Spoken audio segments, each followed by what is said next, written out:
आऊज़ु बिल्लाहि मिनश्शैतानिर्रजीम बिस्मिल्लाहिर्रहमानिर्रहीम। अस्सलाम वालेकुम दोस्तों, मैं हूं मोहसिन रफ़ा और आप लोग देख रहे हैं मेरा थर्ड यूट्यूब चैनल जिसका नाम है की टू सक्सेस। दोस्तों, की टू सक्सेस के ऊपर मैं आप लोगों को आपके एग्ज़ाम की तैयारी करवाता हूं और इस हवाले से मैं काफ़ी अच्छी वीडियोस बना के आपका, चाहे मिड टर्म का एग्ज़ाम हो, चाहे आपका फाइनल टर्म का एग्ज़ाम हो या आपके कोई ग्रैंड क्विज़ हो, उस हवाले से तैयारी करवाता हूँ। दोस्तों, आज की जो मेरी वीडियो है वो computer architecture assembly language programming का जो हमारा सब्जेक्ट है CS 401 उस हवाले से है। तो आज की वीडियो के अंदर मैं आप लोगों को 50 MCQ सॉल्व करवाऊंगा। इन MCQ को सॉल्व करवाने का मकसद ये भी है कि आपके पेपर के अंदर तो ये MCQ नहीं आएंगे, लेकिन अगर आप इस वीडियो को देख लेते हैं तो आप इस काबिल हो जाएंगे कि आपके पेपर के अंदर फाइनल टर्म के अंदर कोई भी MCQ आ जाए computer architecture and assembly language programming का, तो आप उसको बड़ी आसानी के साथ सॉल्व कर सकते हैं। क्योंकि मैं इसके अंदर ना सिर्फ जवाब बताता हूं बल्कि ये भी बताता हूं कि ये जवाब कैसे आया। तो उसका फायदा ये होता है कि अब आपके पेपर के अंदर उससे रिलेटेड कोई भी क्वेश्चन आ जाए तो आप बड़ी आसानी के साथ जो है उसको सॉल्व कर लेते हैं। तो चलिए दोस्तों, आज की ये जो हमारी असेंबली लैंग्वेज प्रोग्रामिंग की वीडियो है इसको शुरू करते हैं। और जो फर्स्ट क्वेश्चन है वो आप लोगों को स्क्रीन के ऊपर नजर आ रहा है।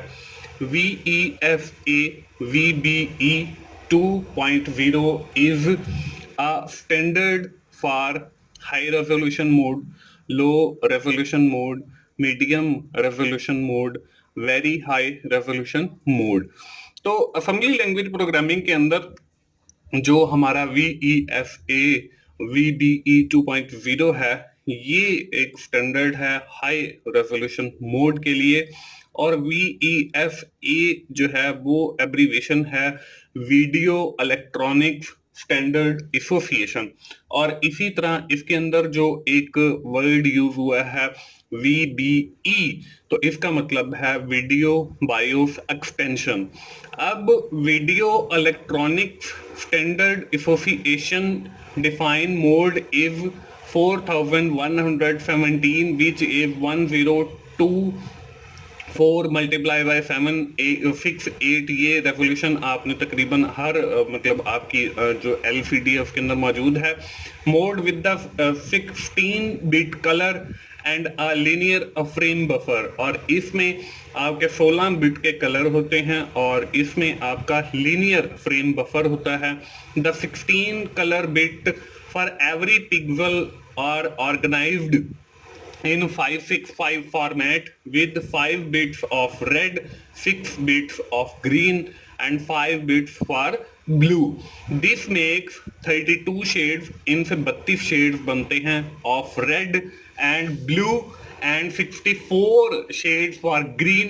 और 64 जो शेड हैं वो आपके ग्रीन के बनते हैं। और इसी तरह जो टोटल पॉसिबल कलर हैं वो 64 के बनते हैं, यानी कि 64,000 के बनते हैं।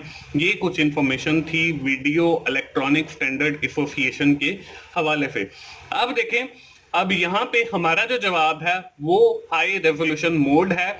लेकिन अगर आपके पेपर में अब इससे रिलेटेड कोई भी क्वेश्चन आ जाए तो आप बड़ी आसानी के साथ जो है इसको जो है वो सॉल्व कर सकते हैं। क्योंकि इसके अंदर मैंने इसके एब्रीवेशंस भी बता दिए हैं, इसके अंदर मैंने इसका फॉर्मेट भी बता दिया है, इसके अंदर मैंने इसके पॉसिबल कलर कम्बिनेशंस भी बता दिए हैं, इसके शेड्स भी बता दिए हैं और इसके जो है सारी चीज़ें जो इसकी हाई रेजोल्यूशन है उसकी डायमेंशन भी बता दी है। तो अब आपके पेपर के अंदर ये वाला MCQ तो नहीं आएगा, लेकिन अगर कोई भी आ जाए that is related to the video electronics standard association तो आप उसको आसानी के साथ सॉल्व कर लेंगे। और इस वीडियो के अंदर मैंने आप लोगों को यही जो है वो सिखाना है। क्वेश्चन नंबर 2 आपके स्क्रीन के ऊपर नजर आ रहा है। Which flag are not used for mathematical operation? इसमें क्रे इंटरप्ट एंड ट्रैप फ्लैग है, direction interrupt and trap flag है, direction overflow and trap flag है, direction interrupt and sign flag है।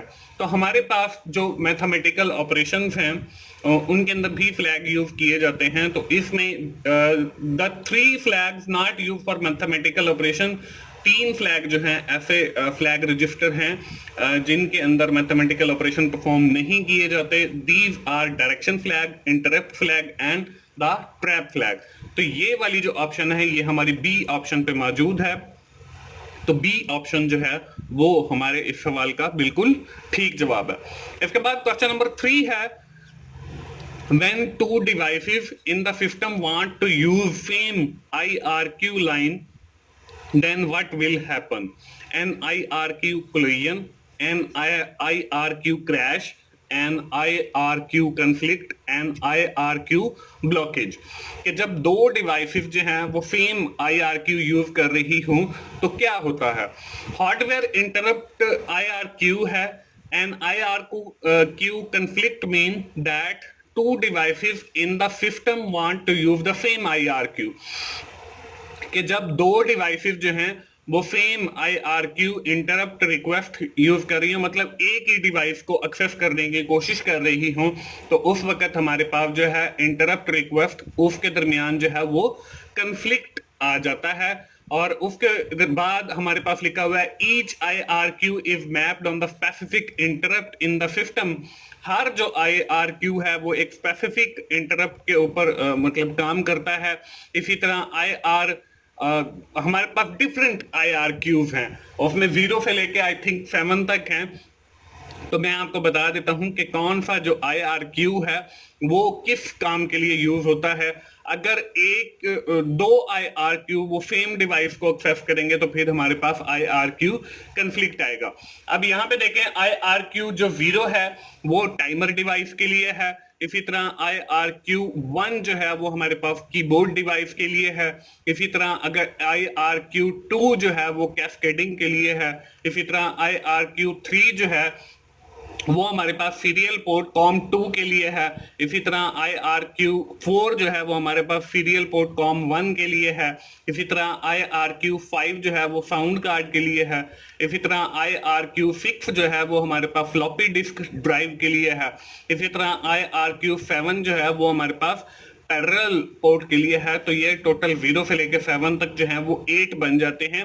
अब देखें IRQ0 और IRQ1 अगर एक ही डिवाइस को एक्सेस करने की कोशिश करेंगे तो उस वक्त हमारे पास जो है वो IRQ कंफ्लिक्ट आ जाएगा। तो इसमें सी ऑप्शन जो है वो हमारे इस सवाल का बिल्कुल ठीक जवाब है। इसके बाद क्वेश्चन नंबर 4 है, अब यहाँ पे इन 9 pin DB9 RI ring indicator is assigned on pin number 1359। अब देखें आपके सामने जो है स्क्रीन के ऊपर राइट साइड के अंदर आपको जो है वो सीरियल पोर्ट एक नजर आ रही है जिसके अंदर आपको पिन्स नजर आ रही हैं। 9 पिन्स होती हैं, ये इनको 9 पिन्स भी कहते हैं, ये DB9 भी कहते हैं। अब इसके अंदर हर जो पिन है ये एक स्पेसिफिक टास्क सर अंजाम देती है। हम जो है इसको भी देखेंगे और देखते हैं कि हर पिन जो है वो क्या करती है। अब यहाँ पे सीरियल पोर्ट है, in parallel port whole bytes are sent from one place to another place. अगर हम पैरेलल पोर्ट की बात करें तो उसके अंदर जो डेटा है वो एक ही मतलब टाइम के ऊपर आपका ट्रांसफर हो जाता है from one place to another place. लेकिन अगर हम सीरियल पोर्ट की बात करें तो उसमें जो डेटा है वो 1 बाय 1 बिट जो है वो ट्रांसफर होता है। और आपको ये जो स्क्रीन के ऊपर नजर आ रही है ये भी एक सीरियल पोर्ट ही है। इसमें 9 पिन हैं जिनको हम DB9 connector with the pins assigned shown below, इनको हम DB9 भी कहते हैं। अब हर पिन का मैं आपको बारी बारी जो है वो फंक्शनैलिटी बताता हूं। इसमें देखें जो 1 है ये कैरियर डिटेक्ट के लिए यूज की जाती है। इसमें जो दूसरी पिन है वो रिसीव्ड डेटा के लिए यूज की जाती है। जो तीसरी है वो ट्रांसमिट डेटा के लिए यूज की जाती है। 4 नंबर वाली जो है वो डेटा टर्मिनल रेडी के लिए यूज की जाती है। 5 वाली जो है वो सिग्नल ग्राउंड के लिए यूज की जाती है। 6 वाली डेटा सेट रेडी के लिए यूज की जाती है। 7 जो है वो रिक्वेस्ट टू सेंड के लिए यूज की जाती है, 8 जो है वो क्लियर टू सेंड के लिए यूज की जाती है, और 9 जो है वो रिंग इंडिकेटर के लिए यूज की जाती है। अब हमारे क्वेश्चन के अंदर भी हमसे यही पूछा गया है कि रिंग इंडिकेटर के लिए कौन सी पिन यूज की जाती है, तो वो 9 नंबर वाली है। तो डी ऑप्शन जो है वो हमारे इस सवाल का बिल्कुल ठीक जवाब है। इसके बाद क्वेश्चन नंबर 5 है, fill in the blank block processing instruction in 808 architecture, 1 block, 3 block, 5 block और 7 ब्लॉक।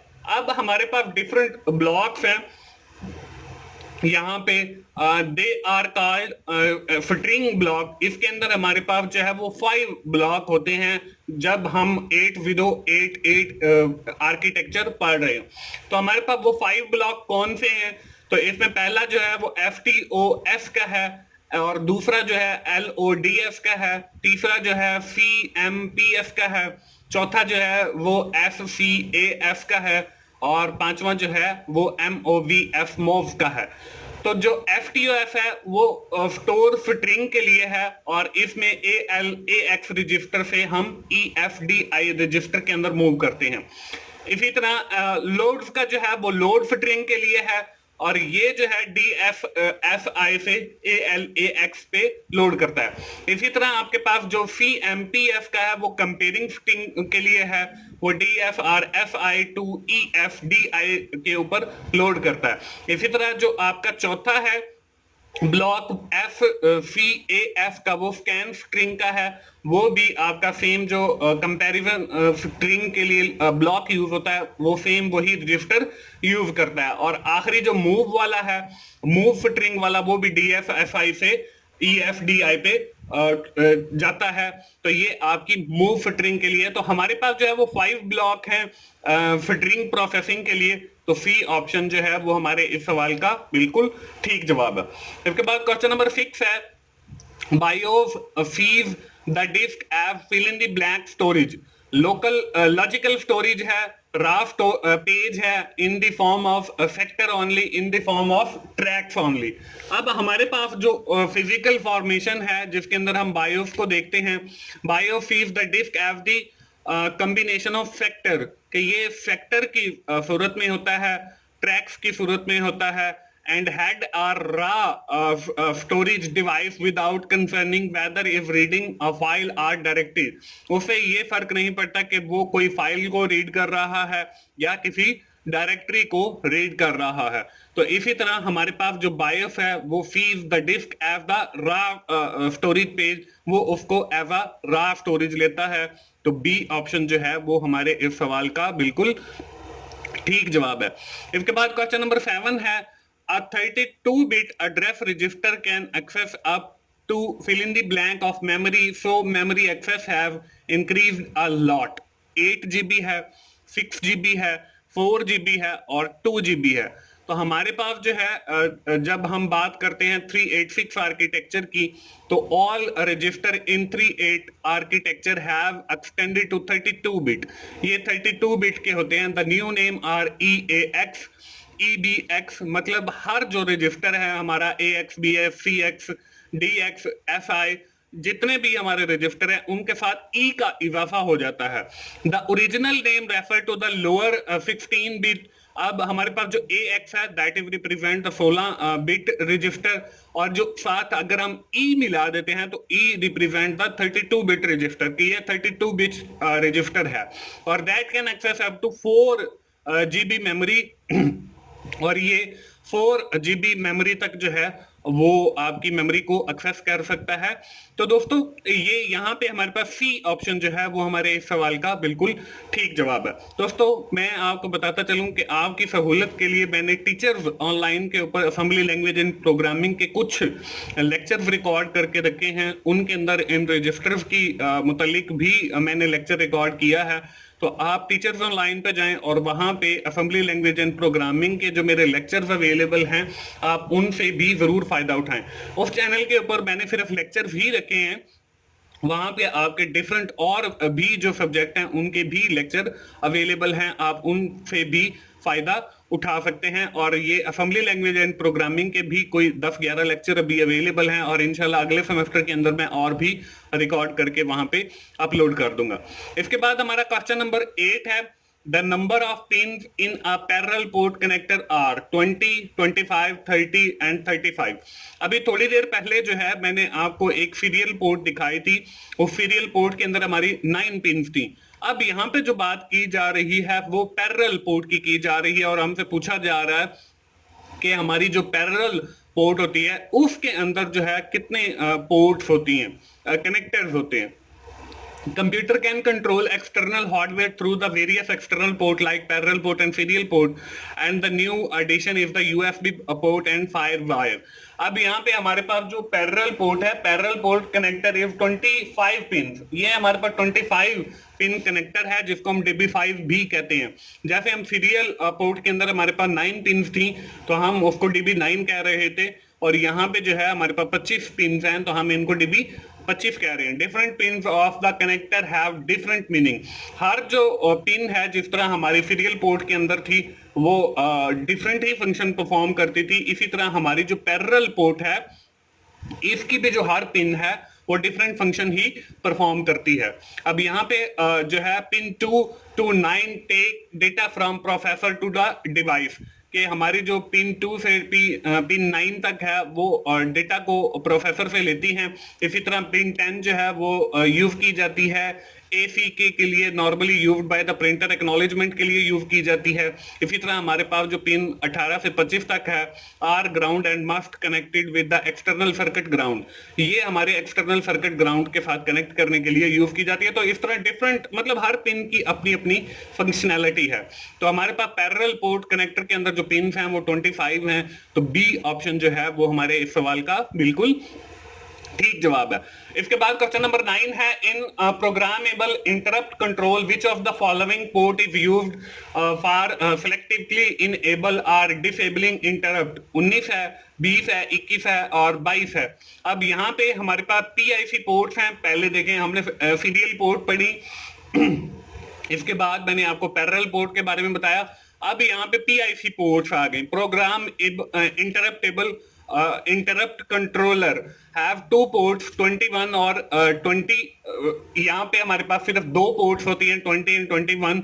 अब जो 20 है ये कंट्रोल पोर्ट होती है और जो 21 है interrupt mask register which can be used for selectively enabling and disabling interrupt. और जो 21 है वो यूज की जाती है इंटरप्ट को इनेबल करने के लिए या इंटरप्ट को डिसेबल करने के लिए। तो सी ऑप्शन जो है वो हमारे इस सवाल का बिल्कुल ठीक जवाब है।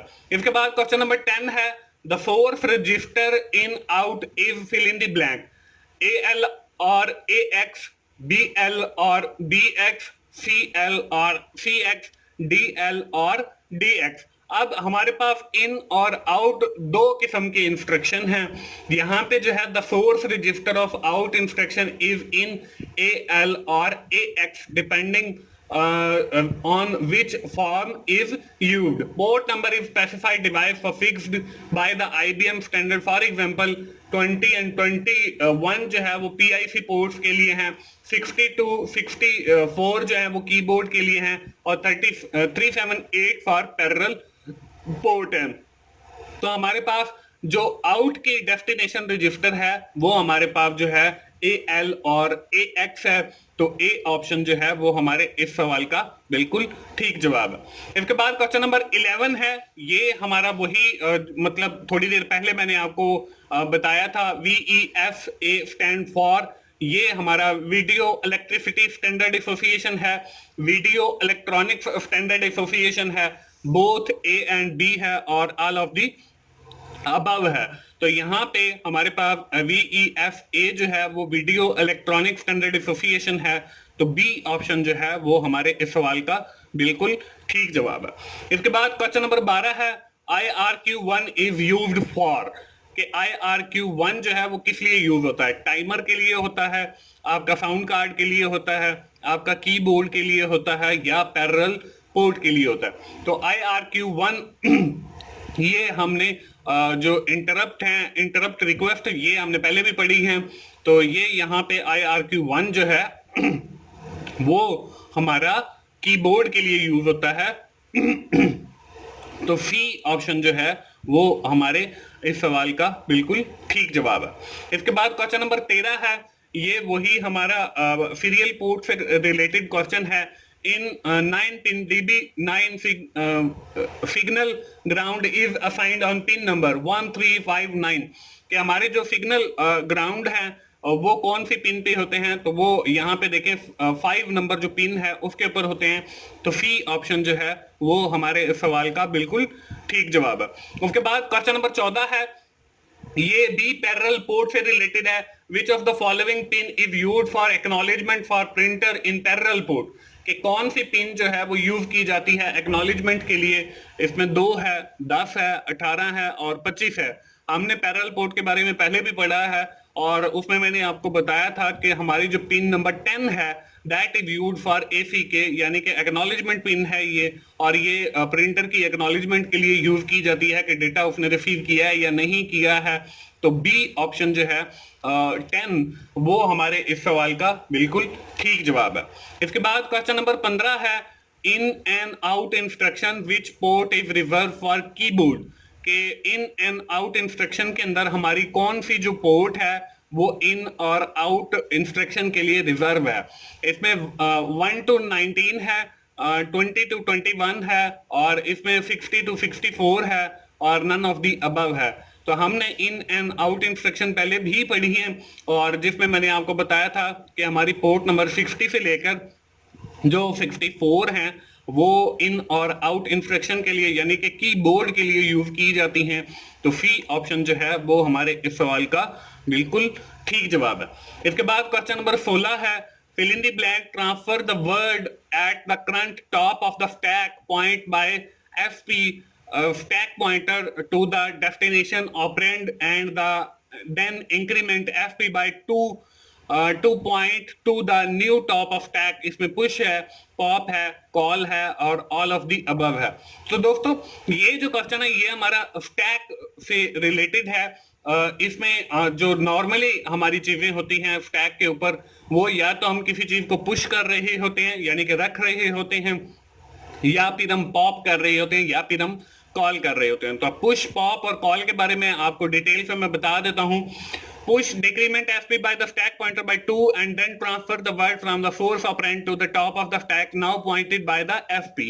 इसमें जो पॉप है वो transfer the word by the current top of the stack point by the fp to the destination operand and then increment by 2 point to the new top of the stack. अब यहाँ पे call के बारे में बताया, call activity when out of line procedure saving the information on stack to permit an RET return instruction in the procedure to transfer the control back to the instruction following the call। अब यहाँ पे हमें जो है वो pop की definition बताई जा रही है। पॉप जो है वो transfer the word at the current top, के जब हम जो है अपने स्टैक से डेटा को निकालेंगे तो वो पॉप करेगा और फिर जो है वो डेस्टिनेशन ऑपरेंड इंक्रीमेंट करेगा 2 पॉइंट न्यू टॉप स्टैक के ऊपर। तो बी ऑप्शन जो है वो हमारे इस सवाल का बिल्कुल ठीक जवाब है। इसके बाद क्वेश्चन नंबर 17 है, fill in the blank, provide the simplest and the most powerful interface to the storage medium. इसमें डॉस है, बायोस है, बोथ ए एंड बी है और ऑल ऑफ दी अबव है। तो यहाँ पे हमें बायोस और डॉस के हवाले से बताया गया, BIOS provide the simplest and most powerful interface to the storage medium. कि बायोस जो है वो एक ऐसी है, इसको हम बेसिक इनपुट आउटपुट भी कहते हैं। ये हमारी सिंपलेस्ट है लेकिन पावरफुल स्टोरेज मीडियम प्रोवाइड करती है। और डॉस जो है वो built a logical structure on this raw storage space to provide these abstraction. तो बायोस जो है वो हमें सिंपलेस्ट और पावरफुल इंटरफेस फ्राहम करती है स्टोरेज मीडियम के ऊपर। तो बी ऑप्शन जो है वो हमारे इस सवाल का बिल्कुल ठीक जवाब है। इसके बाद क्वेश्चन नंबर 18 है, fill in the blank, instruction is used to load string in 8088 architecture. इसमें FTOF है, लोड्स है, कंपेस है और स्कैन्स है। तो यहाँ पे हमारी कौन सी इंस्ट्रक्शन ऐसी है जो लोड इन स्ट्रिंग के लिए यूज की जाती है? तो लोड फिल्टरिंग के लिए LODF जो हमारी इंस्ट्रक्शन है वो यूज की जाती है। तो बी ऑप्शन जो है वो हमारे इस सवाल का बिल्कुल ठीक जवाब है। इसके बाद क्वेश्चन नंबर 19 है, the time interval between two timer ticks is fill in the blank. 40 millisecond है और 45 मिली सेकेंड है 50 मिली सेकेंड है और 55 मिली सेकेंड है। तो यहाँ पे हम पढ़ लेते हैं प्रोग्राम इंटरवल टाइमर। ये यहाँ पे another very important federal device if the program interval timer PIT, the chip number is 8254. There is an interval of about 55 millisecond between two timer ticks के दो टाइमर टिक्स के दरमियान जो है वो 55 मिलीसेकंड का इंटरवल होता है, वक्फा होता है। The system time is maintain with the timer interrupt. और हमारे जो कंप्यूटर है या जो सिस्टम है उसका जो टाइम मेंटेन किया जाता है वो भी टाइमर इंटरप्ट के जरिए होता है। तो इसमें हमारा जो जवाब है वो डी ऑप्शन यानी कि 55 मिलीसेकंड, ये हमारे इस सवाल का बिल्कुल ठीक जवाब है। इसके बाद क्वेश्चन नंबर 20 है, PIT stand for programmable interval timer, program interval timer, programmable interrupt timer और ऑल ऑफ दी अबव। अभी ये जो हमने पीछे पढ़ा है उसके अंदर भी था PIT, और यहाँ पे कुछ और भी एब्रीवेशन है जो मैं आप लोगों के साथ शेयर कर लेता हूँ। आप इन एब्रीवेशंस को जो है वो अजबर कर लें, क्योंकि आपके पेपर के अंदर जो है वो इनमें से कोई ना कोई एब्रीवेशन आ जाता है। तो यहाँ पे PIT है, प्रोग्राम इंटरवल टाइमर है, TSR है, टर्मिनेट एंड स्टेट रेजिस्टेंस है, DOS है, डिस्क ऑपरेटिंग सिस्टम है, IDT है, इंटरप्ट डिस्क्रिप्टर टेबल है, और GDB है, GDT है, ग्लोबल डिस्क्रिप्टर टेबल। तो यहाँ पे PIT है, तो PIT जो है वो हमारे पास प्रोग्राम एबल इंटरवल टाइमर है। तो ए ऑप्शन जो है वो हमारे इस सवाल का बिल्कुल ठीक जवाब है। इसके बाद क्वेश्चन नंबर 21 है, VBE स्टैंड फॉर। ये हम पहले भी पढ़ चुके हैं जब हम लोग पढ़ रहे थे वीडियो इलेक्ट्रॉनिक स्टैंडर्ड एसोसिएशन के बारे में, और वहां पे मैंने आपको बताया था कि VBE stand for video BIOS extension. अब यहाँ पे हमारे पास वीडियो बायोस एक्सटेंशन है, वीडियो बेसिक एक्सटेंशन है, बोथ ए एंड बी है, और ऑल ऑफ दी अबव है। तो यहाँ पे हमारा जो पहला है वीडियो बायोस एक्सटेंशन, ये हमारे इस सवाल का बिल्कुल ठीक जवाब है।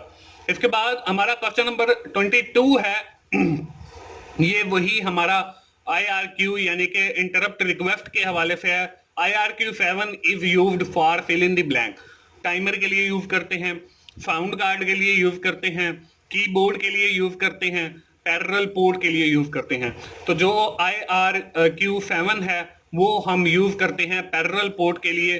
तो आखिरी जो ऑप्शन है वो हमारे इस सवाल का बिल्कुल ठीक जवाब है। इसके बाद क्वेश्चन नंबर 23 है, ये हमारा सीरियल पोर्ट के हवाले से आ गया है। In 9 pin DB9 which pin number is assign to CD, यानी कि कैरियर डिटेक्ट के लिए यूज करते हैं। 1 है, 3 है, 5 है और 9 है। तो हम जो है पहली जो पिन है, पिन नंबर 1, वो यूज करते हैं कैरियर डिटेक्ट के लिए। तो ए ऑप्शन जो है वो हमारे इस सवाल का बिल्कुल ठीक जवाब है। इसके बाद हमारा क्वेश्चन नंबर 24 है, fill in the blank, build logical structure on this raw storage space to provide these abstractions. DOS है, BIOS है, both A and B है और all of the above है। तो हमारे पास जो DOS है वो लॉजिकल स्ट्रक्चर हमें प्रोवाइड करता है। तो ए ऑप्शन जो है वो हमारे इस सवाल का बिल्कुल ठीक जवाब है।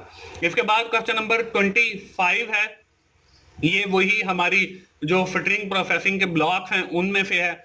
इन which instruction transfer a byte of word from the source location DFFI to the destination ALAX, कि हमारी कौन सा ब्लॉक ऐसा है जिसके अंदर हमारा जो सोर्स लोकेशन DFFI है उससे हम ALAX की तरफ जाते हैं।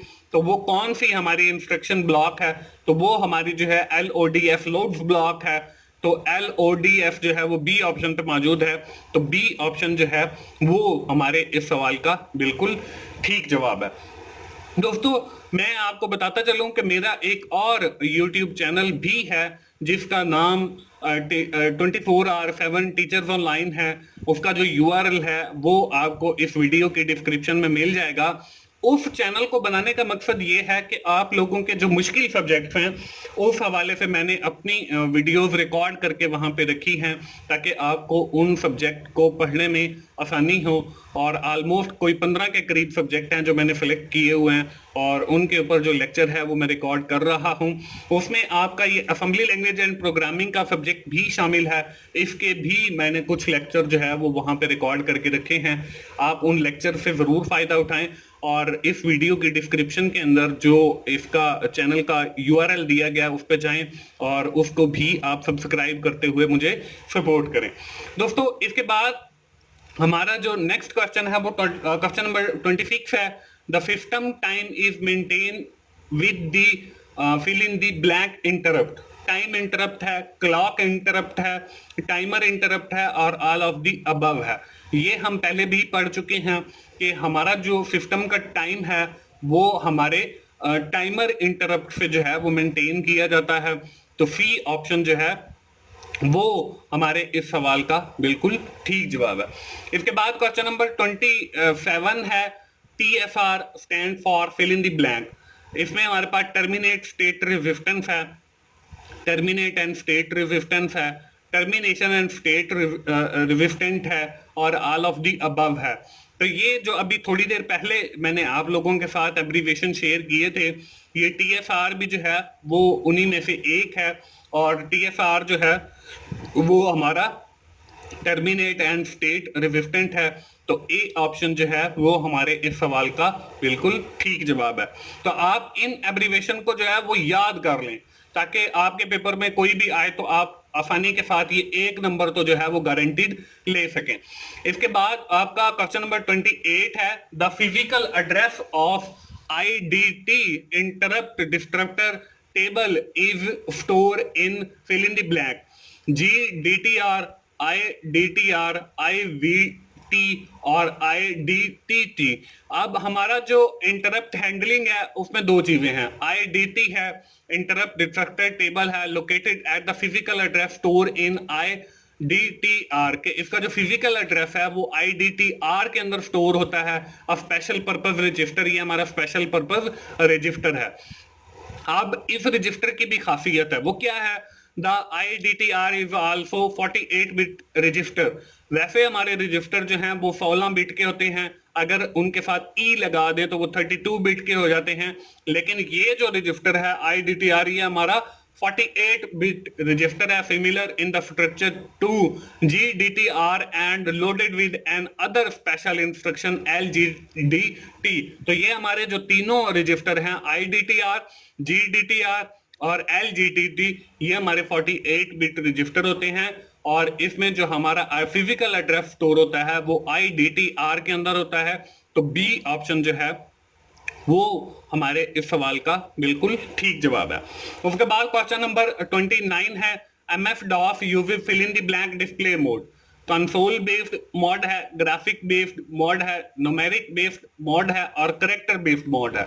तो आपने डॉस स्क्रीन तो देखी ही होगी कि डॉस जो जब शुरू के अंदर कंप्यूटर बनाए गए तो उनके अंदर जो हमारे पास पहला ऑपरेटिंग सिस्टम था that is known as DOS, disk operating system. और ये जो मोड था आज भी मोस्टली बैंक्स के अंदर जो है वो यूज किया जाता है। जो उनके सॉफ्टवेयर हैं वो डॉस के अंदर बनाए गए हैं। ये बेसिकली आपके पास करेक्टर बेस्ड डिस्प्ले मोड होता है। तो यहाँ पे जो आपकी डी ऑप्शन है वो हमारे इस सवाल का बिल्कुल ठीक जवाब है। इसके बाद क्वेश्चन नंबर 30 है। 8088 is a fill in the blank bit architecture. 8 bit architecture है, 16 बिट आर्किटेक्चर है, 32 बिट आर्किटेक्चर है या 64 बिट आर्किटेक्चर है।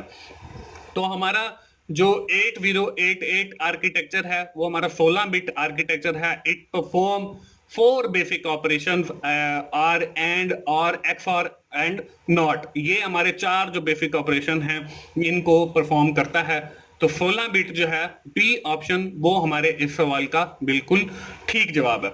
इसके बाद क्वेश्चन नंबर 31 है। ये फिर वही वीडियो इलेक्ट्रॉनिक स्टैंडर्ड एसोसिएशन से है, यानी कि VEFA से। VEFA VBE 2.0 is a standard है fill in the black bit colour. 8 bit colour है, 16 बिट कलर है, 32 बिट कलर है और नन ऑफ दी अबव है। तो हमारे पास जो वीडियो इलेक्ट्रॉनिक स्टैंडर्ड एसोसिएशन 2.0 है वो हमारे पास जो है 16 बिट कलर है। तो बी ऑप्शन जो है वो हमारे इस सवाल का बिल्कुल ठीक जवाब है। इसके बाद क्वेश्चन नंबर 32 है, ये वही हमारी इंटरप्ट रिक्वेस्ट जो है, यानी कि IRQ जो 8 हैं उनसे रिलेटेड है। IRQ 6 is used for fill in the blank. Timer के लिए है, साउंड कार्ड के लिए है, कीबोर्ड के लिए है या फ्लॉपी डिस्क के लिए है। तो हमारा जो IRQ 6 है वो हमारा फ्लॉपी डिस्क के लिए है। तो आखिरी ऑप्शन जो है फ्लॉपी डिस्क, ये हमारे इस सवाल का बिल्कुल ठीक जवाब है। इसके बाद हमारा क्वेश्चन नंबर 33 है, ये सीरियल पोर्ट से रिलेटेड ही है, DB9 से। Which pin number is assigned to TD यानी कि ट्रांसमिटेड डेटा कि कौन सी पिन जो है वो ऐसी है जो हमारे ट्रांसमिटेड डेटा के लिए यूज की जाती है। इसमें 1 है, 3 है, 5 है और 9 है। तो हमारी जो पिन है, पिन नंबर 1, वो तो कैरियर डिटेक्ट के लिए है। इसमें जो TD है वो 3 के ऊपर यूज की जाती है। अब यहाँ पे A ऑप्शन को मैंने ठीक लगाया है, लेकिन इसका जो ठीक जवाब है वो हमारा B ऑप्शन है, यानी कि जो पिन नंबर 3 है वो यूज की जाती है ट्रांसमिटेड डेटा के लिए। तो B ऑप्शन जो है वो हमारे इस सवाल का ठीक जवाब होगा।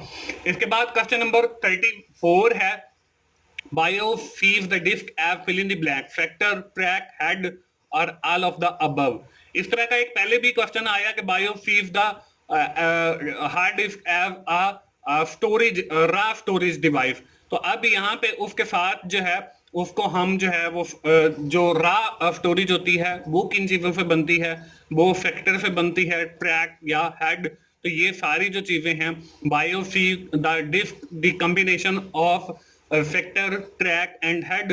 तो ऑल ऑफ द अबव जो है वो हमारे इस सवाल का बिल्कुल ठीक जवाब है। इसके बाद आपका क्वेश्चन नंबर 35 है। अब क्वेश्चन नंबर 35 जो है वो भी हमारा पैरेलल पोर्ट के हवाले से है। Which of the following pin is used to for taking the data from processor to the device in parallel port. इसमें पिन नंबर 2 है, पिन नंबर 10 है, 18 है और 25 है। तो हमारी जो पिन नंबर 2 to 9 है that is used for taking the data from processor to the device. तो A ऑप्शन जो है वो हमारे इस सवाल का बिल्कुल ठीक जवाब है। इसके बाद क्वेश्चन नंबर 36 है। अब 36 के अंदर फिर वही स्टैक के हवाले से हमें बताया गया है। यहाँ पे डेफिनेशन दी गई है, fill in the blank activate an out of line procedure saving information on the stack to permit our RET return instruction in the procedure to transfer control back to the instruction following the call। Push है, pop है, call है और all of the above है। तो ये हमें जो है डेफिनेशन दी गई है कॉल की। तो C ऑप्शन जो है वो हमारे इस सवाल का बिल्कुल ठीक जवाब है। इसके बाद हमारा क्वेश्चन नंबर 37 है। ये हमारी वही जो 8088 आर्किटेक्चर है उसके ब्लॉक के हवाले से क्वेश्चन है। Fill in the blank instruction is used to scan string. कि कौन सा ब्लॉक जो है वो 8088 आर्किटेक्चर के अंदर हमारी स्ट्रिंग को स्कैन करता है। FTOF है, LODF है, CMPF है और FCAF है। तो हमारा जो आखिरी ऑप्शन है FCAF, ये ब्लॉक ऐसा है जो हम स्कैन स्ट्रिंग के लिए यूज करते हैं। तो आखिरी ऑप्शन जो है वो हमारे इस सवाल का बिल्कुल ठीक जवाब है। इसके बाद क्वेश्चन नंबर 38 है, DOS stand for fill in the blank. Disk operating system है, डिस्क ऑपरेशन सिस्टम है, डिस्क ऑपरेटिंग स्टेट है और ऑल ऑफ द अबव है। तो DOS जो है वो हमारा, मैंने आपको अभी थोड़ी देर पहले भी बताया कि ये एक ऐसा ऑपरेटिंग सिस्टम था कि जब शुरू के अंदर कंप्यूटर्स बनाए गए तो उनके अंदर ये ऑपरेटिंग सिस्टम इंस्टॉल किया गया। और ये हमारा करेक्टर बेस ऑपरेटिंग सिस्टम था कि मतलब हम इंस्ट्रक्शन लिखते थे हर काम करने के लिए। फाइल बनानी है तो हम इंस्ट्रक्शन लिखते थे, अगर हमने किसी फाइल को ओपन करना है तो इंस्ट्रक्शन लिखते थे, अगर हमने किसी फाइल को डिलीट करना है तो इंस्ट्रक्शन लिख देते थे। और इसके नतीजे में जो रिजल्ट है, अगर आउटपुट आती थी तो वो करेक्टर बेस्ड आती थी। तो डॉस जो है वो हमारा पहला ऑपरेटिंग सिस्टम भी था जिसको हम डिस्क ऑपरेटिंग सिस्टम कहते हैं। तो ए ऑप्शन जो है वो हमारे इस सवाल का बिल्कुल ठीक जवाब है। इसके बाद हमारा क्वेश्चन नंबर 39 है, the IDTR is also fill in the blank register. हमारे पास 16 बिट का रजिस्टर है, 32 बिट का रजिस्टर है, 48 बिट का है और 64 बिट का है। मैंने अभी थोड़ी देर पहले आपको बताया है कि IDTR जो है वो हमारा स्पेशल पर्पज रजिस्टर है, और वैसे तो हमारे रजिस्टर या तो 16 बिट के होते हैं या 32 बिट के होते हैं, लेकिन हमारे पास 3 रजिस्टर जो स्पेशल पर्पज रजिस्टर हैं जिनके अंदर IDTR है और GTTR है और LGTT है, ये हमारे पास 48 बिट के रजिस्टर हैं। तो सी ऑप्शन जो है वो हमारे इस सवाल का बिल्कुल ठीक जवाब है। इसके बाद क्वेश्चन नंबर 40 है, 8088 architecture perform which of the following operation. And है, और है, XOR है और ऑल ऑफ द अबव है। ये भी अभी थोड़ी देर पहले ही मैंने आपको बताया है कि हमारा जो 8088 आर्किटेक्चर है ये 4 बेसिक ऑपरेशन परफॉर्म करता है। उसमें एंड है, और है, XOR है और नॉट है, यानी कि सारे हैं all of the above. All of the above जो है वो हमारे इस सवाल का बिल्कुल ठीक जवाब है। दोस्तों इसके साथ ही मैं आप लोगों को बताता चलूं कि मेरा एक और YouTube चैनल भी है जिसका नाम 24/7 टीचर्स ऑनलाइन है। आप YouTube में जाके टीचर्स ऑनलाइन के नाम से भी सर्च कर सकते हो। वैसे उस चैनल का जो URL है वो मैंने इस वीडियो के डिस्क्रिप्शन में भी डाल दिया है, आप वहां से लिंक के जरिए भी उस चैनल के ऊपर जा सकते हैं। दोस्तों उस चैनल के ऊपर मेरे अपने रिकॉर्डेड लेक्चर्स अवेलेबल हैं आपके जो मुश्किल सब्जेक्ट हैं, जिनमें ये असेंबली लैंग्वेज एंड प्रोग्रामिंग का सब्जेक्ट भी शामिल है। इसके भी मैंने लेक्चर रिकॉर्ड करके वहां पे रखे हैं।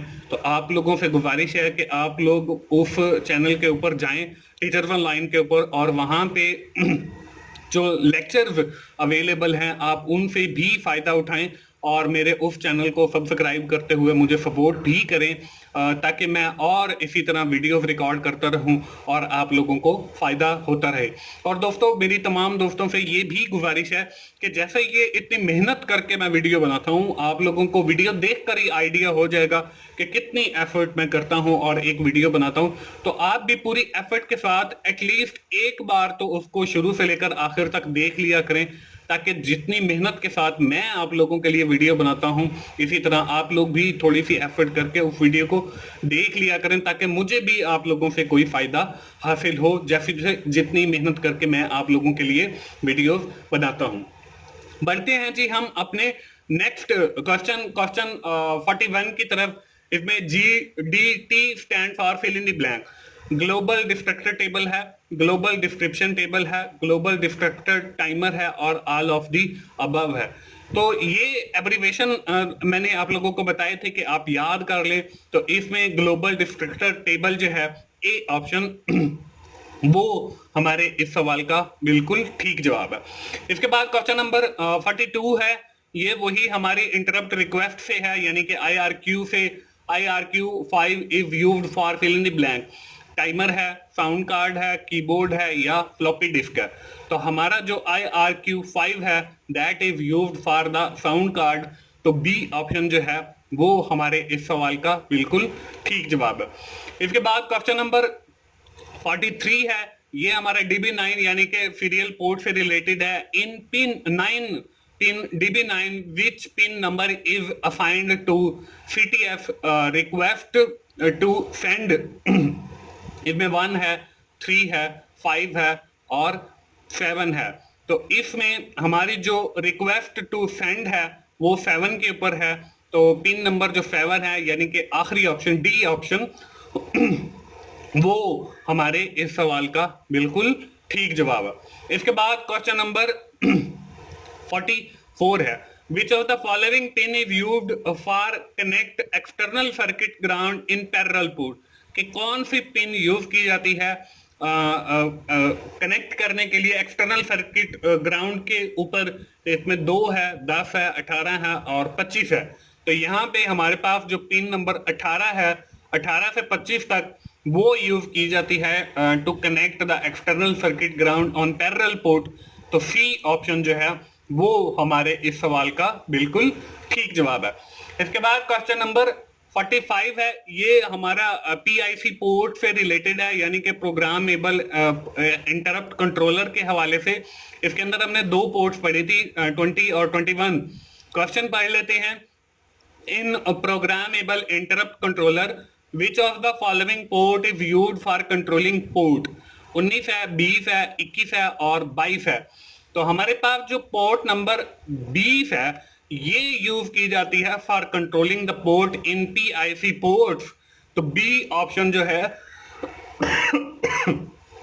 ये हमारे इस सवाल का बिल्कुल ठीक जवाब। इसके बाद क्वेश्चन नंबर 46 है, ये हमारा वही फिटरिंग प्रोसेसिंग के हवाले से है जो हम 8088 आर्किटेक्चर के अंदर पढ़ते आ रहे हैं कि fill in the blank instruction is used for storing filtering. एक कौन सी इंस्ट्रक्शन या ब्लॉक ऑफ इंस्ट्रक्शन ऐसी है जो हमारी फिटरिंग को स्टोर करने के हवाले से हैं 8088 आर्किटेक्चर के अंदर? यहाँ पे FTOF है, LODF है, CMPF है और FCAF है। तो हमारी जो स्टोरिंग इंस्ट्रक्शन है वो FTOF के अंदर आती हैं। तो पहली जो ऑप्शन है ये हमारे इस सवाल का बिल्कुल ठीक जवाब है। इसके बाद हमारा क्वेश्चन नंबर 47 है, IDT स्टैंड फॉर।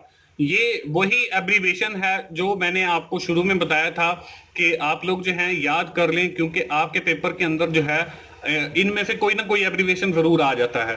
तो IDT stand for interruption descriptor table है, इंटरप्शन डिस्क्रिप्शन टेबल है, इंटरप्ट डिस्क्रिप्टर टेबल है और ऑल ऑफ दी अबव है। तो इसके अंदर चौथे नंबर के ऊपर ये लिखा हुआ IDT के हवाले से इंटरप्ट डिस्क्रिप्टर टेबल। तो सी ऑप्शन जो है वो हमारे इस सवाल का बिल्कुल ठीक जवाब है। इसके बाद हमारा क्वेश्चन नंबर 48 है, ये हमारा वही है जो हमने पहला एमसीक्यू देखा था, यानी कि वीडियो इलेक्ट्रॉनिक्स स्टैंडर्ड एसोसिएशन के हवाले से। इन VEFA VBE 2.0 is standard.